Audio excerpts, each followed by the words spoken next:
तमाम आदिवासी और मूलवासी सामाजिक कार्यकर्ता हर बिंदु पर लगभग मुझे लगता है कि झारखंड के कोने कोने में अनेक संगठन हैं जो बैठकें करती हैं, अपने ऊपर जो अत्याचार हो रहे हैं, जो अधिकार हो रहे हैं, उसके बारे में वो बातें करती हैं और उसमें लड़ने के लिए वो तत्पर रहती हैं। लेकिन फिर भी आज उनको वो अधिकार शायद नहीं प्राप्त हो रहा हो। चाहे आज पेशा कानून की बात हो, कोर्ट के आदेश के होने के बाद भी आज तक पेशा कानून लागू नहीं हुआ।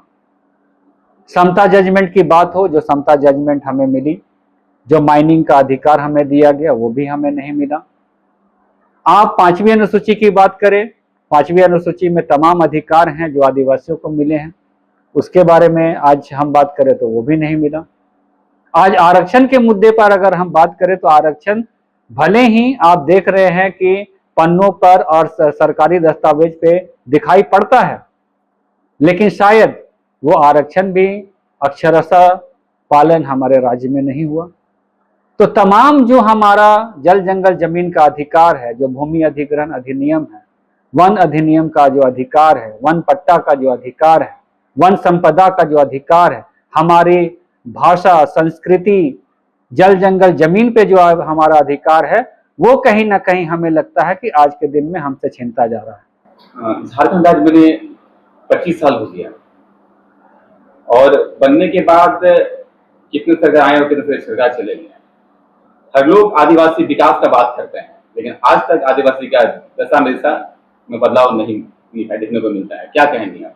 देखिए, सबसे पहले आपके दर्शकों के, आपके चैनल के देखने वाले जितने भी दर्शक हैं, सबको जोहार। आदिवासी मूलवासी की बात ऐसा लगता है कि आज एक राजनीतिक एजेंडे के तहत बात करते हैं लोग, राजनीतिक दल के।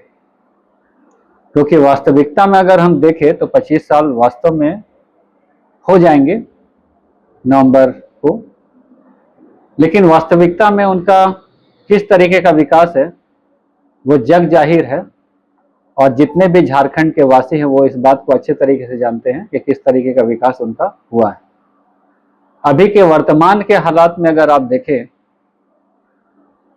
तो झारखंड में आरक्षित सीटें भी हैं और बहुत सारे ऐसे हैं जिनमें मूलवासी विधायक हैं, और साथ ही साथ झारखंड का अपना विधानसभा है और वो विधानसभा आदिवासी मूलवासियों के जमीन पर बनी है। और ये विधानसभा मैं समझता हूं कि पूरे भारत देश में एक महंगे लागत से बना हुआ विधानसभा है, जो देखने में बहुत अच्छा लगता है, जिसको कि हम लोकतंत्र का मंदिर भी कहते हैं। और उस लोकतंत्र के मंदिर में हमारे टैक्स की, हमारे गाढ़े कमाई के जो टैक्स होते हैं, उसकी जो टैक्स होती है, उससे हम देखते हैं कि बहुत पैसा खर्च एक सेशन को चलाने में विधानसभा में किया जाता है।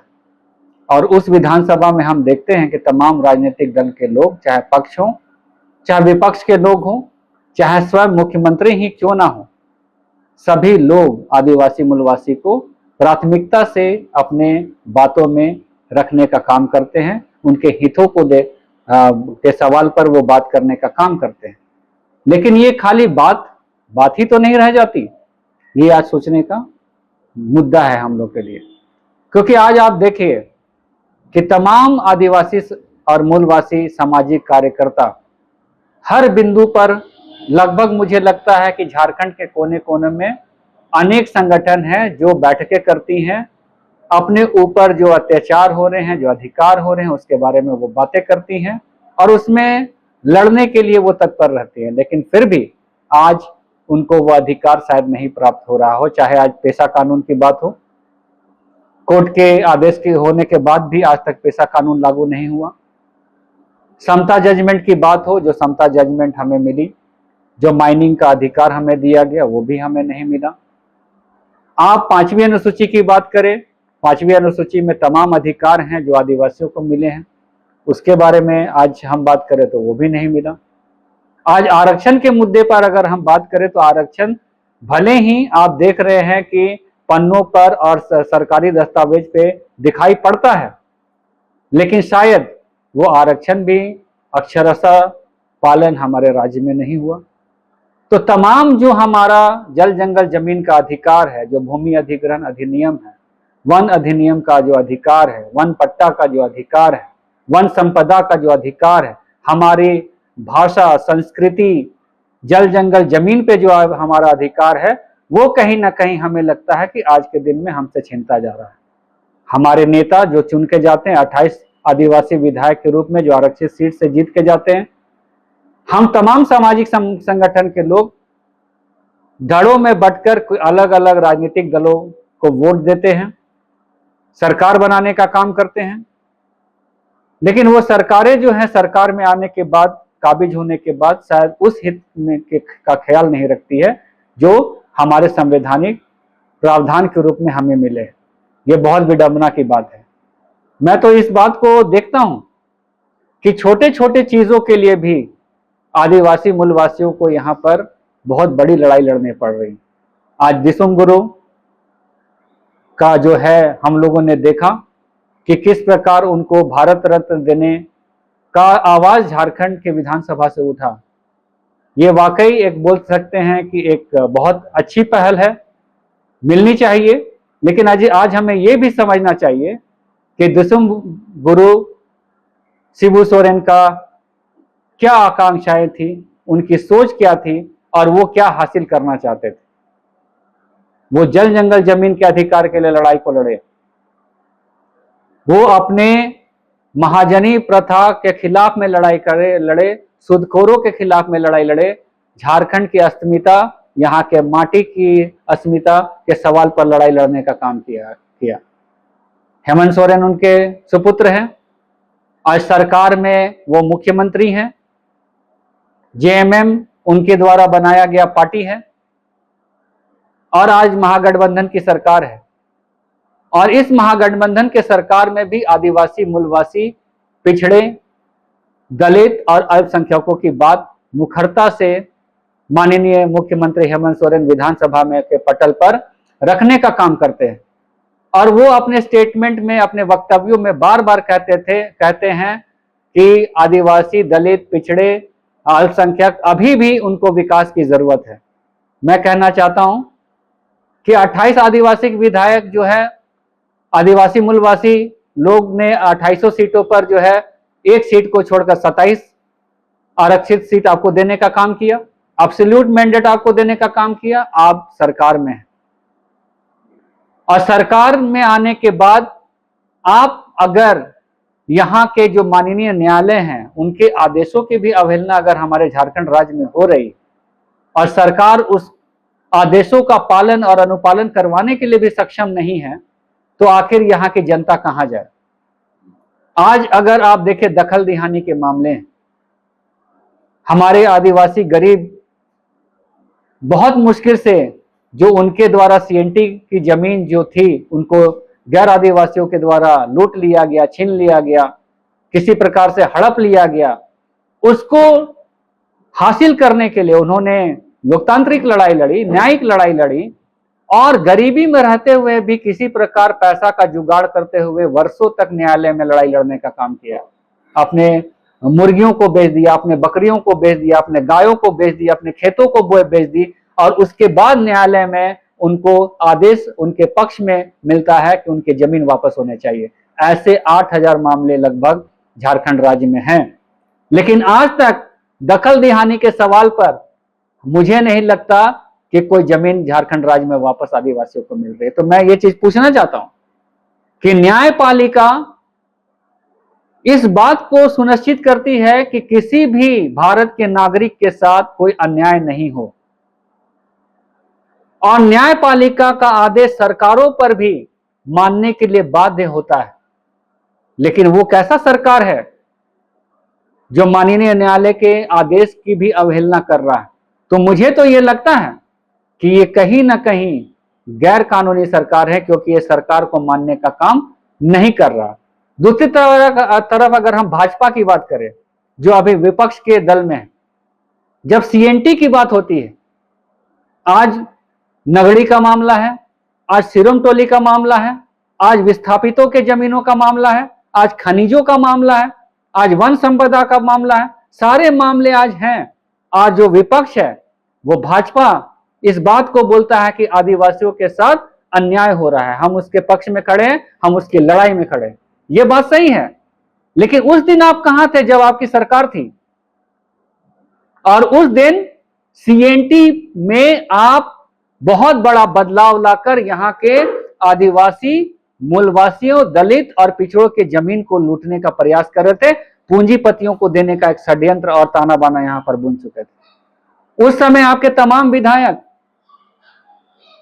चिल्ला चिल्ला कर इस बात को बोल रहे थे कि सीएनटी में जो संशोधन हो रहा है ये न्याय संगत है, ये आदिवासी मूलवासियों के पक्ष में है, उनके विकास के लिए ये संशोधन किया जा रहा है।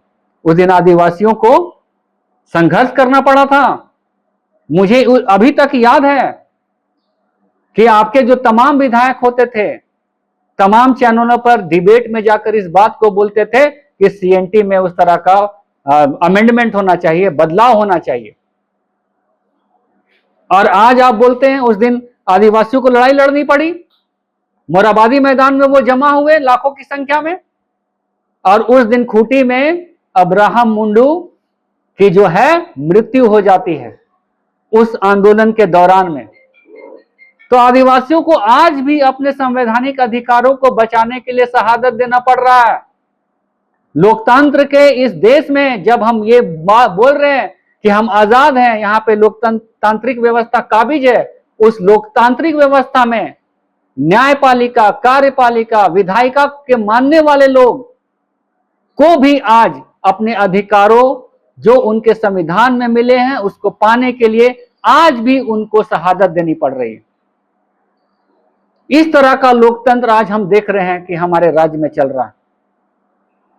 हम इस चीज को देख रहे हैं, आज जल जंगल जमीन के अधिकार की बात तमाम राजनीतिक दल के लोग करते हैं कि आदिवासियों का जल जंगल जमीन का अधिकार मिलना चाहिए। आखिर किसने रोका है? हमने कल भी देखा कि कांग्रेस के प्रभारी यहां पर आते हैं, कांग्रेस के तमाम आदिवासी विधायकों के साथ वो चर्चा करते हैं कि किस तरीके से आदिवासियों का उत्थान के लिए यहां पर नियम बनना चाहिए, किस तरीके से उद्यान और डेवलपमेंट का काम आदिवासियों के बीच में किया जाना चाहिए। मैं ये चीज पूछना चाहता हूं कि क्या कांग्रेस को अभी तक ये नहीं पता कि आदिवासी मूलवासियों की ज्वलंत मुद्दे झारखंड में क्या है? अगर आपको नहीं पता तो क्या राजनीति करने का अधिकार आपको है? आपके जो बोल सकते हैं कि बहुत बड़े नेता राहुल गांधी है, वो संविधान की कॉपी लेकर पूरे देश में घूमते हैं और बोलते हैं कि संविधान खतरे में। उसी संविधान में 5वीं अनुसूची भी दर्जित है, उसी आपके संविधान में तमाम तरह के प्रावधान जो आदिवासियों को मिली है वो उसमें उल्लेखित है। और उस अधिकार के बारे में झारखंड राज्य में आज बात नहीं हो रही, जहां की जनता ने महागठबंधन की सरकार को एब्सोल्यूट मैंडेट देने का काम किया, इस तरह का सरकार बनाने का काम किया कि वो हमारे कामों को कर सके। हम कोई गैर कानूनी काम करने की बात नहीं कर रहे हैं, संवैधानिक काम की बात करने की बात कर रहे हैं, लेकिन वो भी काम झारखंड राज्य में नहीं हो रहा। आज आप सिरमटोली के मामले में आएंगे, मैंने पहले भी बोला कि आदिवासी समाज के लोग सरना, मसना, हरगड़ी, देसावली जहां तहां नहीं बनाते, वो उनके खतियान में दर्ज होता है। और खतियान में दर्ज होने के बाद जो है वो सरकारों के ये मतलब नजर में भी होता है कि ये आदिवासियों की जमीन है, उनके दस्तावेजों में ये उल्लेखित होता है, अधिकारियों को पता होता है, पूरे सरकार के महकमे को पता होता है कि वो किसकी जमीन है। आज जो है सिरमटोली के मामले में भी जो कल्पना सोरेन मैडम जो है, जब हेमंत सोरेन जेल में गए उस समय कल्पना सोरेन मैडम जो है वो जनता के बीच में जाकर बोल रहे थे कि एक आदिवासी गरीब के बेटे को जेल पे डालने का काम कर रही है, ईडी इस पे कार्रवाई, पीड़क कार्रवाई करने का काम कर रही है। उस दिन आप आदिवासी होने के नाते आदिवासी बच्चे के बारे में बात कर रहे थे। उस समय तमाम आदिवासी लोगों ने, मूलवासी लोगों ने उनका साथ देने का काम किया, आपको वोट देने का काम किया। लेकिन जब यहां पर सरना, सिरमटोली का बात आया, कल्पना सोरेन मैडम कहीं भी नजर नहीं आई। उनको कभी भी नहीं लगा कि वहां के अगुवाओं से जाकर वहां मिलना चाहिए, या फिर धरातल पर जाके देखना चाहिए कि जो समस्याओं को लेकर लोग विरोध कर रहे हैं, क्या वो समस्या वाकई में वहां की समस्या है। कभी भी जहमत उठाने का काम ना तो माननीय हेमंत सोरेन मुख्यमंत्री जो है उन्होंने किया, ना ही कल्पना सोरेन जो आज बहुत अच्छे जिनको लीडर माना जाता है झारखंड प्रदेश में, उन्होंने भी जाने का काम नहीं किया। आज नगड़ी के मामले में भी आप देखिए, अभी वर्तमान के जो स्वास्थ्य मंत्री हैं वो बोलते हैं कि किसी भी कीमत पर वहां पे रिम्स 2 बनेगा। अब तो शिबू सोरेन के नाम से, दिसुम गुरु के नाम से वहां पर मेडिकल कॉलेज, मेडिकल हॉस्पिटल बनेगा। जब आंदोलन होता है वो कहते हैं कि बाहर के लोग वहां पर आकर आंदोलन कर रहे हैं। आप बोलते हैं कि भाजपा के लोग वहां पर आंदोलन कर रहे हैं। मैं ये पूछना चाहता हूं कि भाजपा, कांग्रेस, जेएमएम इस तरह के जो क्या मैच है, क्या फुटबॉल का मैच खेल रहे हैं क्या आप? फुटबॉल का मैच में एक प्राइज दिया जाता है, लेकिन यहां जनता के सवालों पर, जो जनता यहां पर त्रसित है, जो जनता यहां पर त्राहिमाम है और अपने अधिकारों को लेकर, अपने बच्चों, जो छोटे छोटे बच्चे हैं उसको लेकर सड़कों पर निकलने का काम करती है, जिनके सामने में उज्जवल भविष्य है उनके बच्चों को, उनको भी ताक पर रख के वह आंदोलन करने के सड़कों पर आने का काम करते हैं, उनको आप बोलते हैं कि वो बाहर से आए हुए लोग हैं। आपने कितने बार वहां के जनता के साथ संवाद करने का काम किया? अगर आप सरकार में हैं तो आप अगर आदिवासी मूलवासियों को सम्मान देना चाहते हैं तो वहां के जनता के साथ आपने संवाद करने का काम किया है क्या? आप एक बार जाते, वहां पर संवाद करने का काम करते। और ये विपक्ष के लोग जो आज बोल रहे हैं कि हम आदिवासी हितैषी हैं, तो आपको भी, रघुवर दास की सरकार को भी 5 साल यहां पर कार्य करने का समय मिला, और उससे पहले भी भाजपा की सरकार बहुत लंबा समय तक झारखंड राज्य में रही। लेकिन जिस तरीके से भ्रष्टाचार झारखंड राज्य में बढ़ा, जिस तरीके से हम देख रहे हैं कि भूमि अधिग्रहण की गई, जिसका विरोध लोग करते रहे, जेलों पर भी गए, हमने देखा किस तरीके से आदिवासी मूलवासी लोगों को जेलों में ढकेलने का काम किया गया, चाहे खूंटी का पत्थर गड़ी का आंदोलन ही क्यों ना हो, देशद्रोहिता का कानून वहां पर लगा दिया गया, वहां के आम जनता को जेलों पर डालने का काम किया गया। आप सही है, आप जहां पर गैर कानूनी है, जहां आपको लगता है आप कार्रवाई करिए, लेकिन क्या आपको ऐसा नहीं लगता कि आदिवासी मूलवासी, यहाँ के जो पिछड़े अल्पसंख्यक और जो यहाँ के विस्थापित लोग हैं, जो यहाँ के मूल रैयत लोग हैं, वो आज दिहाड़ी मजदूरी करने के लिए मजबूर हो गए। आप जाके देखिए, आप बोलते हैं कि मैंने तो आपका स्टेटमेंट देखा, आपने कहा कि मैं आदिवासी नहीं हूं, लेकिन मुझसे बड़ा आदिवासी का शुभचिंतक कोई नहीं है। तो आप अगर आदिवासी के शुभचिंतक हैं, मूलवासी के शुभचिंतक हैं, तो क्या नगड़ी के आंदोलन में जो वहां पर लोग कार्यकर्ता के रूप में वहां आंदोलन कर रहे हैं, क्या आप उन लोगों से संवाद करने का बात किए? नहीं किए।